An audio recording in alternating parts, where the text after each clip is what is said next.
Hey, Karam. Hey, sorry, what's up? No, this Dr. Siva, right? Siva Balan, Yeah, he wrote an article on how to strengthen the VC industry Very and the long big article, problems. Yeah, very long article, right? But quite interesting, like, I mean, in terms of some of the things that he highlights as issues, right? Yeah. Talk us through that. I mean, do you agree with him? I do. I mean, it's very relevant also.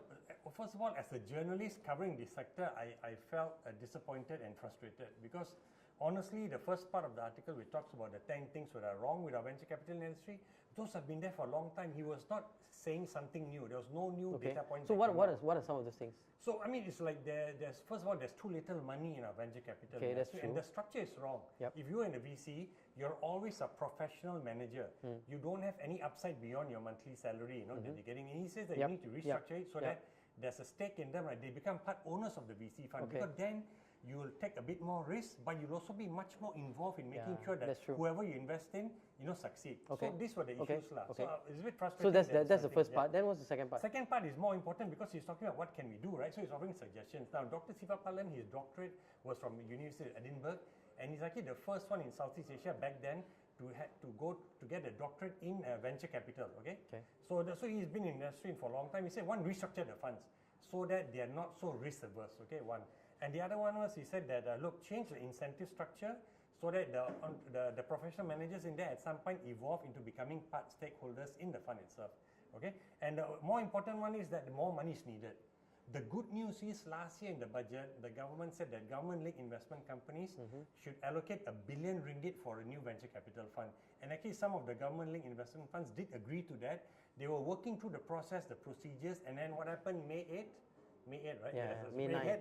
May 9th, there you go. May 9th is that there was a change in government, and the momentum to getting that 1 billion unlocked from this, pension funds and large GLCs stopped there. But Siva said all the procedures all have been set already. So he's telling the new government, let that process proceed, and you're unlocking another R1 billion, right, into the venture capital industry for entrepreneurs out there who need it to maybe become the next Grab, the next Fave, or the next whoever, right? iMoney. So that's what he's saying. So that's why. So the money is already there. And then the second thing he said is that also in the budget for 2017 for 2018.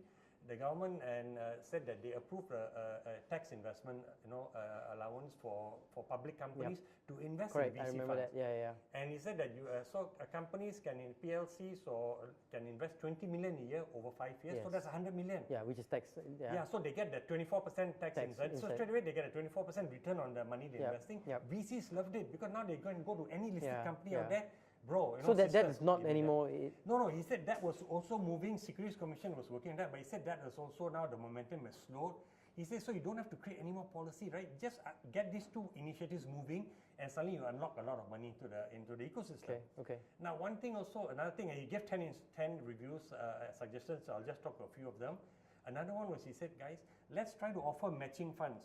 So Singapore does this, right? Because they've got gazillions of dollars, right? So what Singapore does? But who's going to match that? I mean, here in terms of government, it's entrepreneurs.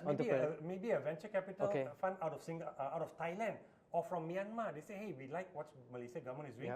Basically, they're saying that if for every $1 that you put in, we'll put in $7. Singapore did that. That's an extreme case. Siva is suggesting the government allocate R1 billion and say we'll do 1 for 3. That means for every. But it's going to be tough to get money at this point in time.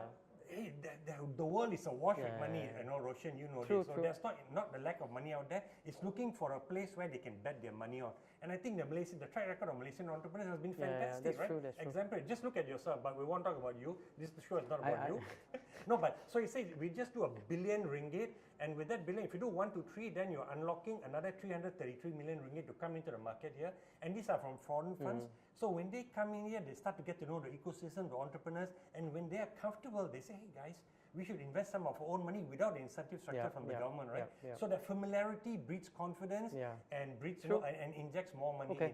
So those were some of the things So that's essentially basically it's talking about how to strengthen the whole VC industry. Because there's so many amazing entrepreneurs out there, right? You interview them on your Leaderonomics show. No, that's true. I mean, I always find that. I mean, that's the biggest hurdle that entrepreneurs have. How do I get access to capital, and how do I unlock, their value? So there is capital. By the way, I disagree when you say there's not enough money. There is money, but unfortunately, most of the money is parked in Singapore. Singapore, and because they prefer really the corporate governance rules of Singapore, they'll invest.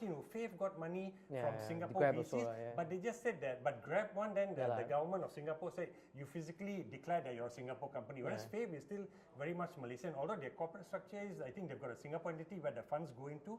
But Joel Neo and CC Chow, fantastic, right? They really patriotic. They say no, we want to be known as a Malaysian company building a global business. Fantastic. But how many entrepreneurs will have that strong line? But so money is there. Money is wherever you find it, right? You're not going to be restricted if somebody in Myanmar wants to invest in you, right? True. So, but we just want to say that have Malaysian-based funding here, so that the companies remain based here. You build your business. So wherever. you bring it up with the government since you're very close with all these government I'm not very officials. close with anyone out there. Okay, it's typically ending the show with a gross exaggeration. Ignore the last 10 seconds of the show. We need to go. Pizza is waiting for us for makan. All right, let's go makan. Okay, see you guys next week then. Okay.